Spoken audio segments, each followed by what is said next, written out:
Breaking news చూస్తున్నాం. హైదరాబాద్ మేడ్చల్లో దారుణం జరిగింది. Siddhartha institute of engineering and టెక్నాలజీకి సంబంధించిన కాలేజీలో సిద్ధార్థ కాలేజీలో బీటెక్ సెకండ్ ఇయర్ చదువుతున్నటువంటి ఒక విద్యార్థి బలవన్మరణానికి పాల్పడ్డాడు. సీనియర్ల వేధింపులు తట్టుకోలేకనే బలవన్మరణానికి పాల్పడి తెలుస్తోంది. హాస్టల్లో ఉరివేసుకొని జాదవ్ సాయి తేజ్ అనేటువంటి ఓ విద్యార్థి బలవన్మరణానికి పాల్పడ్డాడు. సీనియర్లు బలవంతంగా మద్యం తాగించారంటూ ఓ వీడియో రికార్డ్ చేశాడు. బార్కు తీసుకెళ్లారట, తీసుకెళ్లి ఫుల్గా మద్యం తాగించారంట, వాళ్ళు కూడా మద్యం సేవించారంట. 10,000 రూపాయల బిల్ అయిందట. అయితే బిల్ మొత్తం కూడా తానే కట్టాలని చెప్పి సాయి తేజ పైన ఒత్తిడి తీసుకొచ్చారట. సీనియర్ల టార్చర్తోనే సాయి తేజ చనిపోయాడని చెప్పి స్నేహితులు చెప్తున్నారు. సాయి తేజ స్వస్థలం ఆదిలాబాద్ జిల్లా ఉట్నూరు.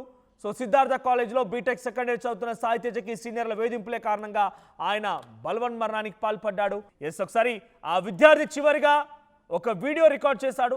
ఆ వీడియోలో విద్యార్థి ఏం మాట్లాడాడో చూద్దాం.